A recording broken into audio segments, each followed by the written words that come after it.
5, 4, 3, 2, 1, 0. All engine running. Liftoff. We have a liftoff. Space Ambition is a very popular space blog on Substack with over 10,000 subscribers. Its founder, Alexandra Vidyuk, is our guest this week. Alex is also a space tech investor at Aloniq VC. We talk about both of her roles. Enjoy. My name is Raphael Rodkin, and I'm an investor and advisor to space companies.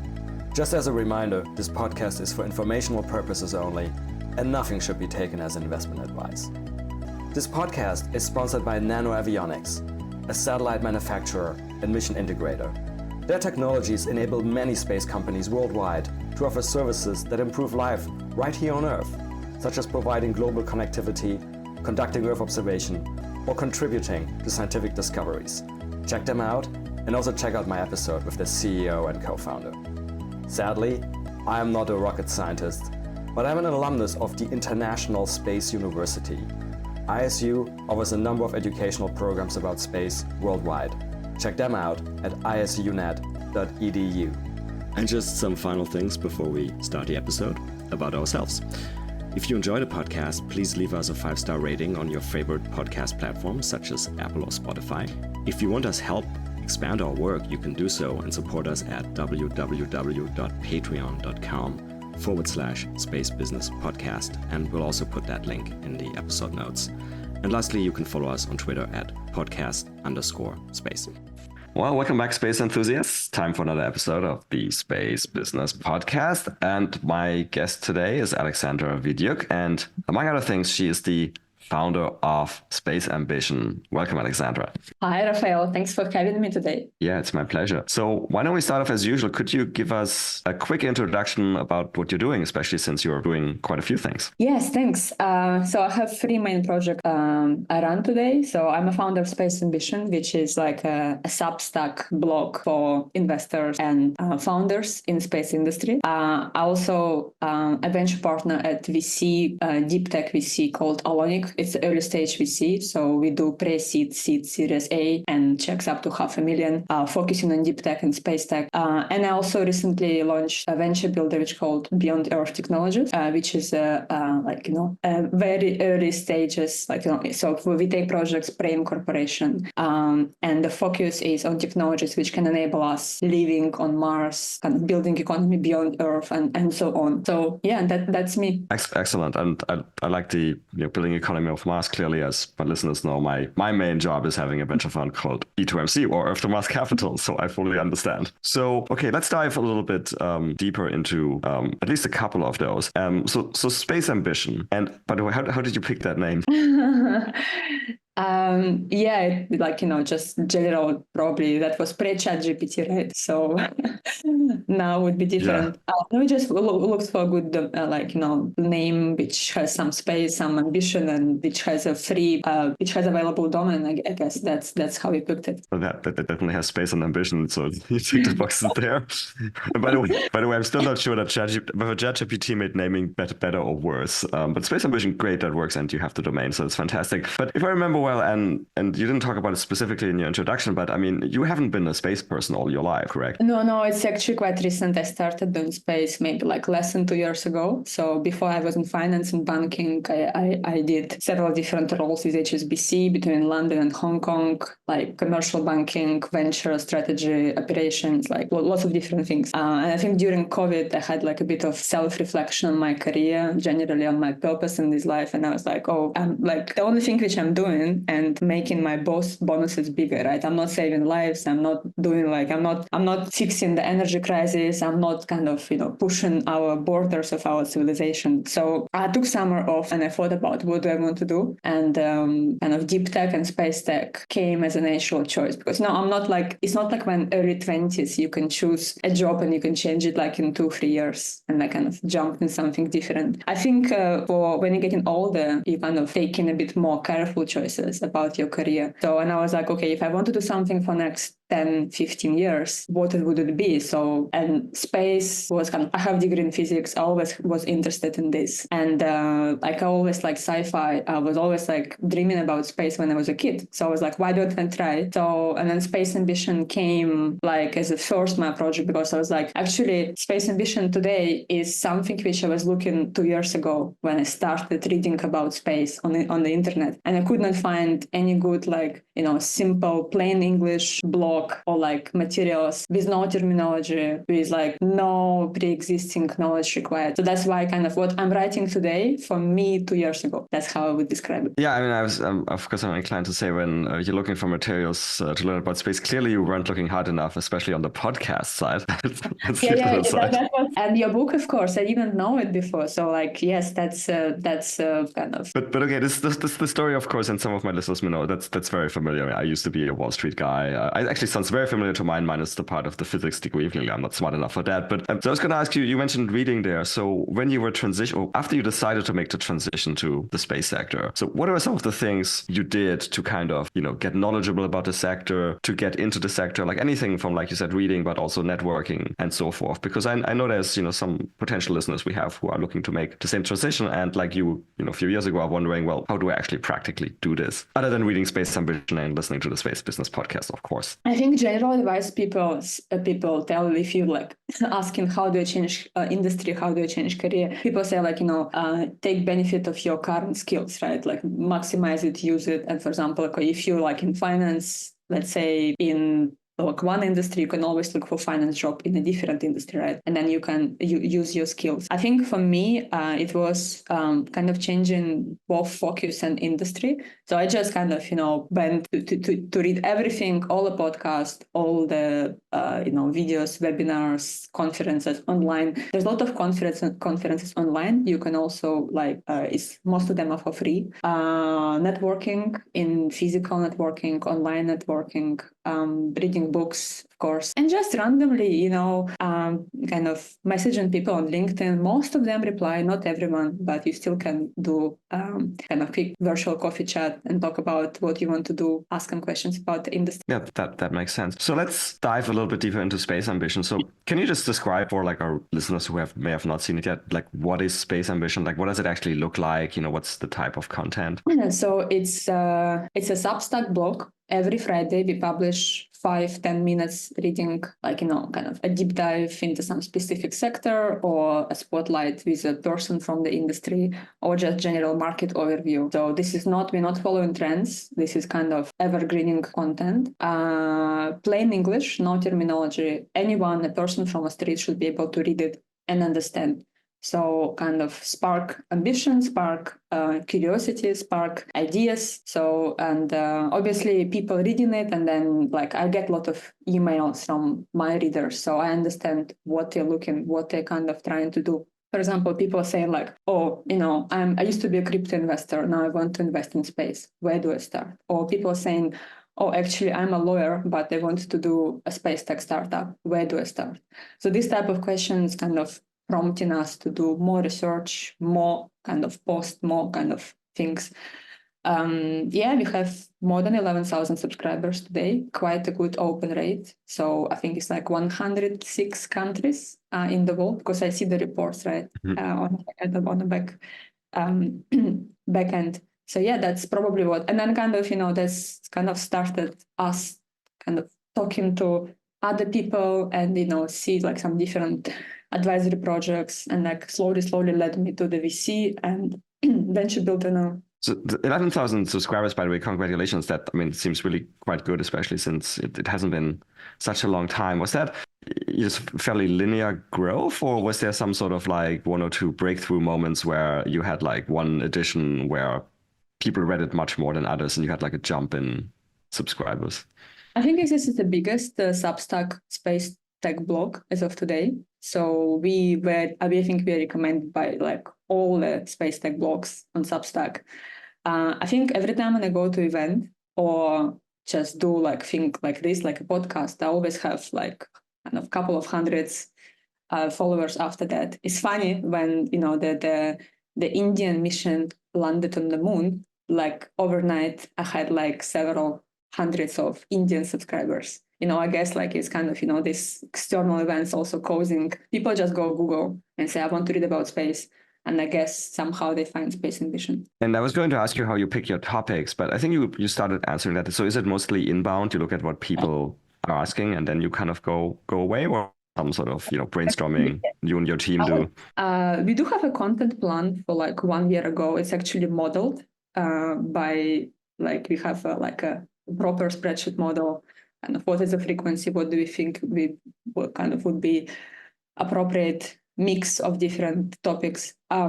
It's mainly driven by my interest, I guess, plus inbound requests. Yeah, that's probably it's kind of the best thing. If I'm interested in something, I'm passionate about it, I'm motivated to do research, I would be motivated to write something. And I guess people like we don't have many professionals from space industry reading our blog. It's more people who are new to the industry or who like investors or startup like founders. So they don't need like specific like deep dive. Like they just need something to read to get some ideas. That's and it's perfect for me. And you mentioned some examples of the inbound things like crypto investor. Is there any so those are sort of I guess easily understandable questions that people send you. Was there any sort of particularly funny question or request that you remember that you received? Yeah, I think there is constantly a flow of interesting questions and suggestions, and I think can't remember anything specific. But... No worries. And then the other thing you do is these spotlights, right, where you basically interview people on space and vision, and and you've recently done it with me, and hopefully that was useful to your readers. And so with the spotlight, similar question: how do you pick the people that you interview? I think we try to do it maybe like once a month. So by the way, thanks for doing that. That was great. We did have some feedback about people. Your background is quite interesting for space industry. I think lots of founders they don't know what's happening inside investors' minds, for example, right? And they make some assumptions. They may be scared. Maybe they have some bias. So I think one of the reasons, I speak to founders a lot, and sometimes I see this bias. So that's why I wanted to do a bit more spotlight on investors and kind of show their views, what they think about. And that's kind of one, like this article is always the most popular in our blog. So like always have lots of the best views, the best results. The spotlights are the most popular, or specifically the investor? The investor spotlights, yeah. Okay, understood. Do you have a good view of your sort of? You mentioned 106 countries. Do you have what kind of detail of view do you have on your reader community? So geographic, obviously. Is there some other interesting statistics that you have about your readership? So lots of people use it's a US dominated, of course. That's the biggest. I mean, in terms of the geographical statistics, most of the people are using their personal Gmail address to subscribe. But what we've done analysis. Like if you go and download all the email addresses and you kind of look at some kind of patterns in the email, if it's a professional email. I think according to our estimation, I think it was like around 4,000 people who have some kind of VC or capital or ventures in their. So I guess that means like 30% of our readers are actually investors. So, and I obviously see lots of emails as well coming. I also see they're coming from VC people. So, and this is great. I think it's great that, VC people around the world reading about space. I think this is probably one of my mission in life. So I'm very happy to see that. So from those various spotlight interviews, by the way, how many of those have you done by now? Not just investors, just anybody. I think around maybe 10, 15, not many. Okay. But so any particularly interesting, insights that you found interesting from talking to all of these people?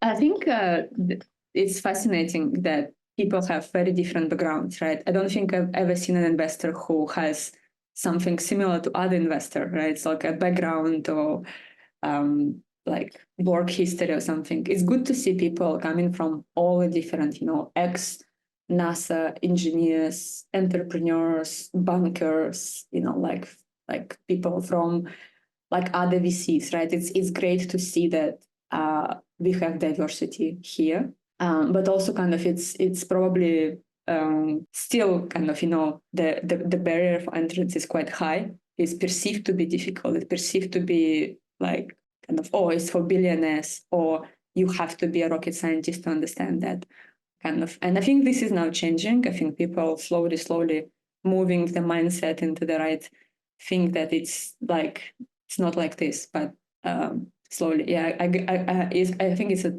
kind of good trend now. You mentioned diversity somewhere in the middle. I got to pick up on that. How about the gender diversity? Did you find it easy to find, for example, no. female people to spotlight? That's horrible. I always try to pick up like female, but actually I don't think I had many to date. Most of the GPs are male, right? And that's, I'm not surprised by this situation. It was like during all my life. I studied physics, I worked in banking, right? I was always a minority. But I think it's even worse now in space tech, because especially in investment area. And I was a founder at some point, right? I had my own fintech startup in the UK, and I spoke to maybe 500 VCs during my fundraising, and I think maybe less than 10 of them were female, and actually some of them also. My co-founder was male and he was a bit older. So some of the top tier 1 Silicon Valley GPs actually thought that I'm his PA, just joined the call, not like a co-founder. Right. So this is kind of still shocking, surprising. And I think the worst part of this is because, I think this is a psychological thing, right? So when you invest in someone, or when you hire someone, or when you give someone a chance, you always try to look subconsciously for a younger version of yourself, or someone who looks like you, right? Because it calls you comfort, it calls you give you some confidence and everything, or just nice body to have a chat with, right? And that's a problem, because obviously if you have lots of male GPs, that they would choose male founders, and that's kind of reinforcing the bias, reinforcing the lack of diversity. Do you have any thoughts on how? This is all true. VC can, I've done banking and VC now, and but sticking with space. I think I've ran the statistics maybe 3 years ago, I think, for a UN event, and I looked at all of this. I did some machine learning analysis of all of the C-level executives at startups, and it was I think over 85% male. Do you have any thoughts on how we can improve that? I don't think it's an easy question, and I think that's if it was easy, we will change it already by that time, right? So I think things in banking, for example, when I used to work, there is lots of initiatives which I think actually helped. For example, kind of gender statistics about pay in banking, right? So I think that was a great initiative in the UK. Or kind of, how many percentage of female people you should have on the board of directors, right? That was, I think, also eye-opening for many people, just to kind of look at your own board of directors, right? But it's not exactly what you want to see, right? Lots of training and, especially kind of, self-awareness about your own kind of thoughts, right? And so on. But I don't know, I don't have a big picture, kind of a structure, how we should do it. But I always, personally, every time I try to support people who have different background. And I think that's kind of, it's an effort, of course, always, because you always need to kind of catch your own, thought and say, okay, yeah, now I need to change it. But it's difficult. Yeah, I agreed. It's gonna take some time, of course, especially for technical roles where we have to start early on at the schools and get more girls and women in there. I think the schools are not a problem, right? Because I recently read some statistics that STEM subjects in schools at universities actually much better performed by females. But when it comes to the career choice, it doesn't translate into these roles. So I think it's a phenomenon we can't explain. I think there's such a lot kind of social studies required to do that. But I think it's also lack of role models. and maybe lack of encouragement. Maybe, I don't know. Like it's very complex.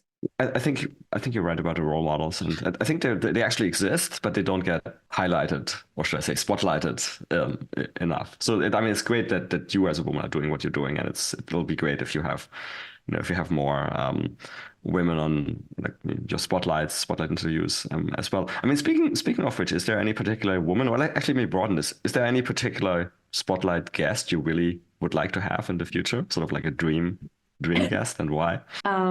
Good question. I never thought about that. Elon Musk? No, just kidding. No, I think you're right. I would like to see more diversity. I would like to see people from, like kind of, female, or people from kind of different countries, which is not, common. Like most of the people are like from the US or Europe, right? Would love to see, I guess, different perspectives as well. So yeah. How do you sort of the people to spotlight? I mean, so you mentioned it before. So okay, you had some specific effort to get more investors on there, but more broadly speaking, is that like a similar sort of like you had a content plan? Is a similar sort of plan of what kind of people to invite, or how do you generally pick those people, or is it opportunistic? It is opportunistic. I think we just started getting requests for spotlights from people, which is great, I think, but obviously it's a selection issue, right? So in order to keep the standard level, it's not just inbound, it has to be some kind of idea. Obviously, I do have a list of all space tech investors in the industry. So we've done some analysis. Actually, one of our recent posts was quite detailed about that. Like, so we know probably whom we should interview next. We do have these ideas, but I think this is still kind of to keep balance, right, between the top people, the top players in the industry versus some diversity and some different perspectives. Any interesting insights from that list of all the space tech investors you have? I think the main problem which we are facing is lack of like late stage space tech investors, right? Agreed. I think this is commonly recognized. Lots of early stage, lot of small funds, like up to 20 million, right? But lots of small checks. But then when it comes to the bigger, like late stage pension funds, some institutional investors, then kind of people are still kind of asking questions about how it can be a 500 million company with no revenue, right? This is kind of not standard. So lots of education required, lots of general recognition of the subject. This is a nice segue into investing. So let's talk about that in a minute. But since you just mentioned education, let me ask you one last question sort of about Space Ambition and everything. So besides Space Ambition, which you are writing these days, is there any other, other blogs that you are reading in the space sector, or news sites or podcasts? Of course. No, I love your book and love your podcast. I think it's, I probably signed up for all the major VC startups, space tech newsletters. I try to at least skim them every day, I guess, as everyone in the industry should do anyway. But I think I like to read about subjects. It's kind of my interest driven. So, for example, if I see a startup which I really like and I want to read about a specific technology, that's kind of then it doesn't have to be a specific outlet, or I just kind of go do some proper research. And I like this more because I think it's kind of giving me like more focus, more ideas. I think that's, but I also like to see normal, like kind of mass market outlets writing about space.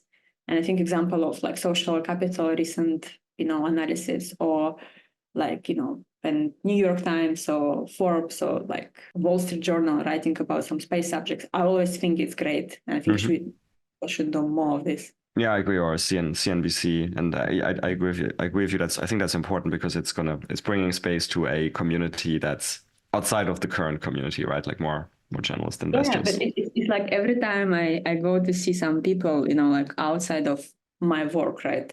Like just in a bar, right? Like, and people are coming, oh, what do you do? I said, oh, I work in space industry. And they always say, do you build rockets? Yes.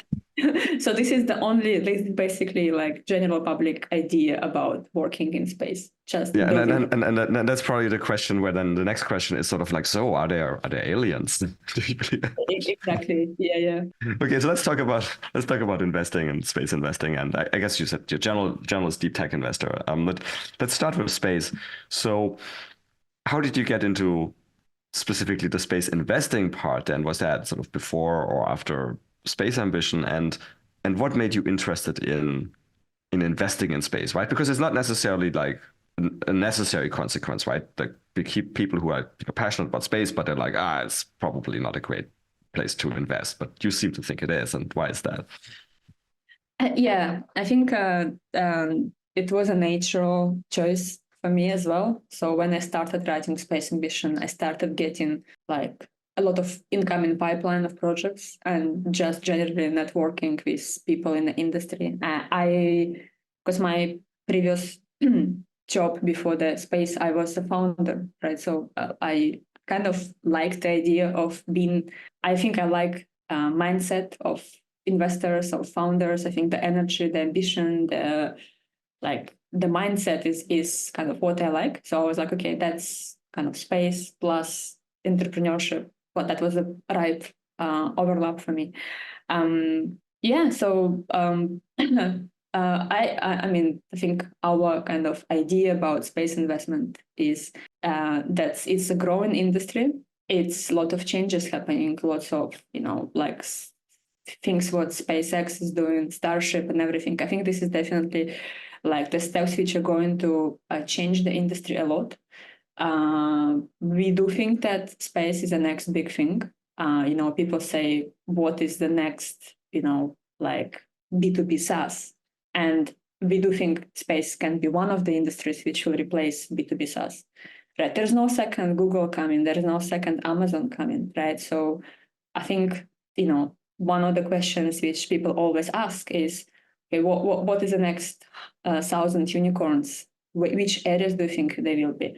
And I do personally think that half of them would be in space tech, maybe another half, another deep tech areas. But let's see. But yeah, I think that's kind of our outlook. Since you're covering space tech and other deep tech areas, is there, and I guess for our listeners, other deep tech areas could be things like anything from ranging biotech, advanced materials, advanced computing, quantum computing, so forth. Do you see any interesting peculiarities that are really special to space versus compared to other deep tech areas? Yeah, that's an interesting question. People say that space tech is one of the most difficult areas of deep tech. I think what I see interesting in space tech is there's a lot of, how to say this, romantic ideas about space. Lots of people invest in space because they had like this childhood passion about sci-fi, right? And space also considered to be like, oh, this is like our next frontier, right? So it's not like people, for example, in energy invest in energy because they like movies about energy, right? But people do invest in space because they like movies about space, right? I don't think this is like the main driver in most of the professional space tech investors, but this is still, of course, exists, and we need to recognize that. And I think also like I see people use it a lot because I see the pitches and I can see like this is definitely like tailored for these people who like sci-fi. That's a really interesting point you're making, and I actually have to, from my experience, agree with that. I'm pretty sure actually that even we have investors in our funds and our portfolio companies who are investing. Yes, they want to make money, but it's like you say, it's like a passion, right? It started for many of them with sci-fi, childhood, watching rocket launches and so forth. And I think you're right. That makes it very different from some other industries. Like it's not like, I don't know, somebody's going to invest in an insurance company because I'm really passionate about insurance, and it's, when I was a child, I dreamt about insurance. Okay, I just lost all of my insurance listeners, but anyway, so I think this is an interesting point. So within the space sector, is there any, like right now, is there any sort of like, areas or business models that you're particularly excited about? I think we're quite lucky that we can be opportunistic and we can look at many different areas. We don't have like a very strict rules in our VC, but what I personally look at and what I personally like attracted to the projects, right? It's I love in space manufacturing. I think this is definitely a big area. I also like to see real products, right? Not like a building of infrastructure. I think infrastructure is boring. However, I think it's like definitely now a good way to make money as well if you want to do it. Especially companies which have lots of contracts with like military defense and government body. But I think recently we've been looking into like projects such as semiconductors in space, for example, manufacturing or production of some proteins, pharma, drugs, kind of all of these things. So I think this is kind of a really good example of projects which benefit Earth, benefit other industries, but also using space technology. And this is now also enabled by cheaper launches, by infrastructure we are building in space. Have you written any space ambition about this sort of in-space manufacturing yet? Because if not, that's you should. We do have 2 posts. One about biolabs, which actually you Google biolabs in space, that the first page is Space Ambition article. And we also kind of published a very high-level post about electronics manufacturing in space and benefits of deep vacuum, extreme temperatures, like all of this. So, but again, it's very high level. It's just to kind of give people interest about, kind of spark the interest that this is happening, guys, and you should take advantage of that. But I mean, we would like to do more. We would like to do deeper, and this is changing very fast, by the way, as well. So that's why we try to be quite generic in our statements, because you don't want to keep updating all the posts all the time. Yes. Right? Oh, I'm very familiar with this problem. Since you mentioned my book, I don't know how many times I've updated that already. So I have to make it more generic as well. But among the sort of investment opportunities to receive, let me ask the other way around. I mean, is there stuff that, maybe specific business models that you would like to receive and that you're not seeing at all, not seeing enough of, and you're wondering like, oh, why aren't there any founding teams like doing this, or at least sending it to you? I think I would like to see more like B2C models, right? Like everything is now is B2B, right? Or B2G, arguably. B2G, yeah, correct. But B2G to B, right? So it's Yes. I would like to see an examples of what if people can, let's say, what if I can get control of one of the satellite for 5 minutes? What I can do is that what can be like a proper retail service about that, something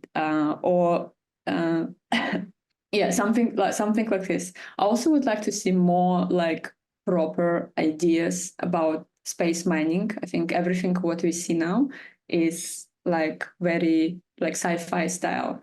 Haven't actually seen a proper way, but I see a lot. But sometimes it seems to me like this is just pure sci-fi. Would like to see kind of more ideas about that. Yeah, I guess this is the kind of the main areas I would like to see more. Let me ask you a similar question about the investor side, since obviously you know a lot of other investors and you've done this study of space tech investors. On the investor side, do you think that space investors are currently, focusing on the right area, or that they're maybe over focused on the wrong thing, or under focused on something else? I think obviously different investors focusing on different areas. Yeah, there's like no like one big trend which I can see. Everyone there's a lot of space and defense, a lot of like space and deep tech, and like lots of deep tech investors now you can actually see on their website there's also space. So kind of everyone wants to be there, even if they haven't done any space tech deals yet. For example, I can't see it in the data, but they have it on websites, right? So I think this kind of idea about that. And you can clearly see investors who are only focusing on space and Earth applications, for example, dual use, not like dual in terms of military, but dual in terms of Earth applications. And I can clearly see some investors who are only doing like crazy stuff, right? Especially in the US, there's a lot of people like this, like very, very sci-fi. I think launch is definitely a bit like, I can see like there's like a lot of projects, right? And I think this is kind of this idea of each space entrepreneur, maybe not each, but majority of them, maybe because of our childhood, maybe because of Elon Musk, everyone wants to build a rocket, right? At some point, even if you see their roadmap, they say, okay, maybe we will like start with this slowly, we'll build our own vehicle, our own rocket. Obviously, it's only applicable for startups which are doing some infrastructure. But it's like, I think this is like probably a bit, it's driven by emotions. It's not driven by logic, business logic. So I think that's kind of, I hope more people would see that. I think that's really interesting because it goes back to what we were like talking about 5 to 10 minutes ago, right? Like that space is different with this passion element.